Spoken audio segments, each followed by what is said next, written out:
Welcome, everyone, to our October clinical update, where we will discuss the Nitazene Analogs.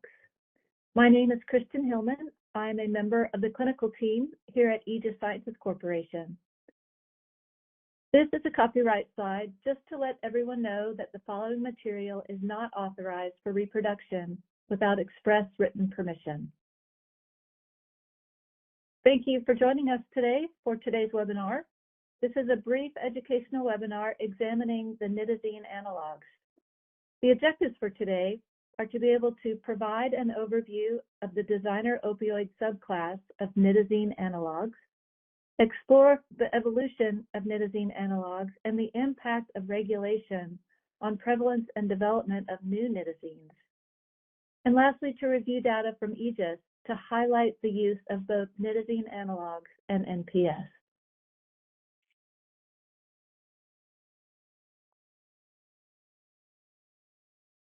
Nitazene analogs are a subclass of designer opioids that are structurally different from opioids but attached to the same mu-opioid receptor.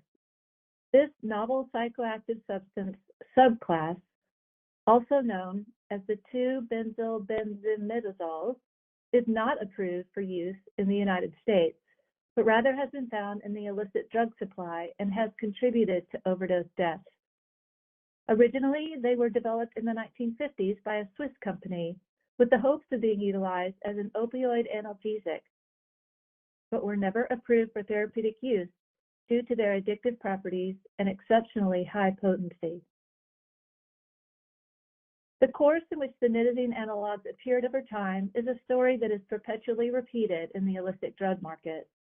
As soon as an analyte is scheduled by the DEA, new NPS analytes appear and take their place. Between 2008 and 2018, the NPS opioid market was saturated with fentanyl and many variations of fentanyl analogs, also known as fentanylogs. But in 2019, class-wide bans in both the United States and China slowed the production and circulation of many fentanyl-related drugs. Following the bans, chemists and manufacturers once again searched for new drug options to dodge legislation and found some of the original publications from the 1950s when Nitazene analogs were first developed. In 2019, isotonitazene appeared in the recreational drug market and quickly became popular, contributing to hundreds of fatalities. The DEA temporarily placed isotonitazene in Schedule 1 in June of 2020, and this went into effect December 6, 2021. However, just like before, new NPS agents took the place of isotonitazene, and it was again the nitazene class that continued to emerge. 4 out of 10 new synthetic opioids in 2020 were Nitazene analogs, while there was only 1 new fentanyl analog reported that year. In the following year of 2021, there were 7 new Nitazene analogs discovered, and there were no new fentanyl analogs. 7 nitazenes that are listed here on the screen were issued a temporary placement in the DEA Schedule 1 from April 12 of 22 to April 12 of 2024. If this order is extended or made permanent, the DEA will publish a document in the Federal Register. Nitazene use is still not as common as fentanyl use, like fentanyl or fluorofentanyl, but suppliers are replacing many tougher regulated fentanyl analogs with Nitazene analogs. Because Nitazene analogs can have both a high potency and a high affinity for the mu-opioid receptor, they can be much more lethal than opioids. Low blood concentrations of N-pyridinoetonitazene were found in accidental overdose victims because it is so potent. Lower doses of some of these analytes may be sufficient to yield significant and deadly opioid effects. A study published in 2021 examined Nitazene analogs in vitro and found N-pyridinoetonitazene and the etonitazene to be the most potent at 20 times higher than that of fentanyl. Isotonitazene, metonitazene, and protonitazene appeared to have a potency of 1.5 to 10 times higher than that of fentanyl, and butonitazene demonstrated a potency of 2 to 10 times lower than that of fentanyl. Additional nitazene analogs since this study seem to have both greater and less potencies than fentanyl.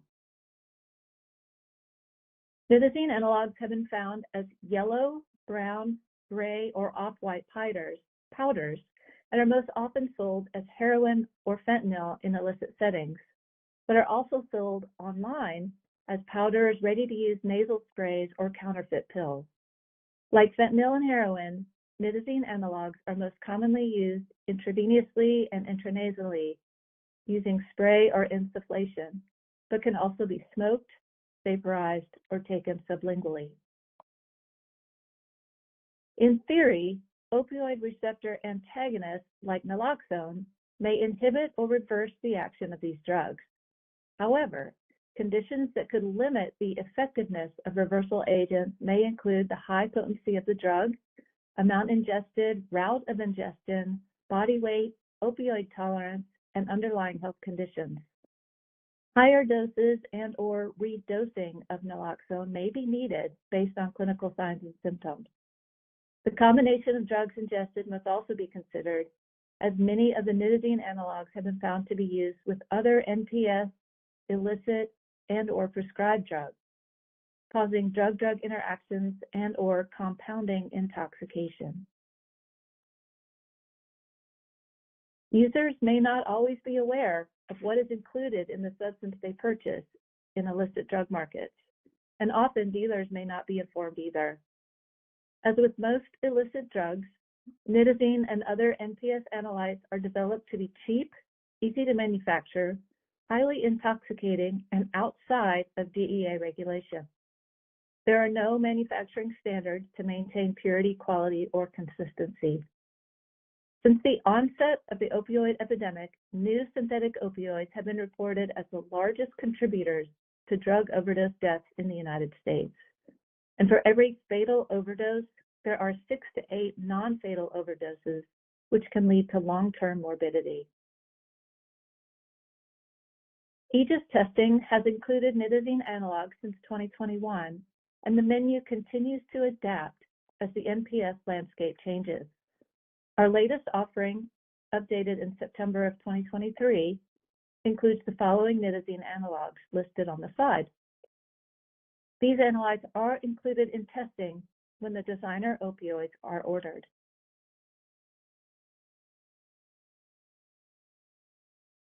Aegis's positive results for 2 weeks in 2022, from September 19th to October 1st, compared to 2 weeks in 2023, September 18th to September 30th, showed the number of different nitazene analogs reported increase from 3 to 8.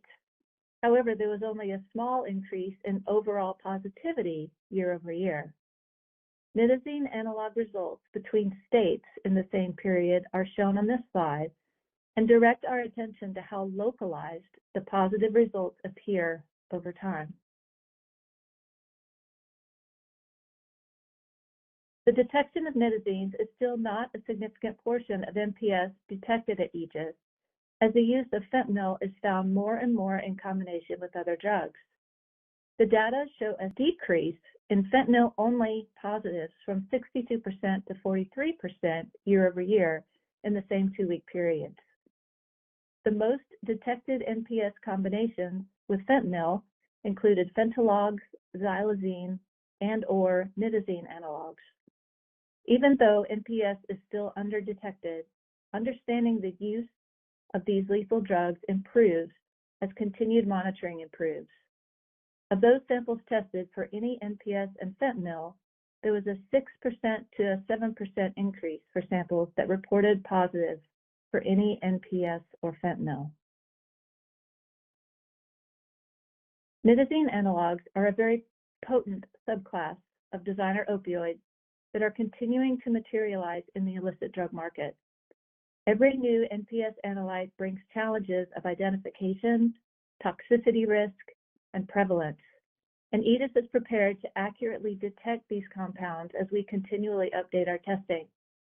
Raising awareness about nitazene analogs and NPS is crucial to reducing harm through increased testing and linkage to treatment for substance use disorders.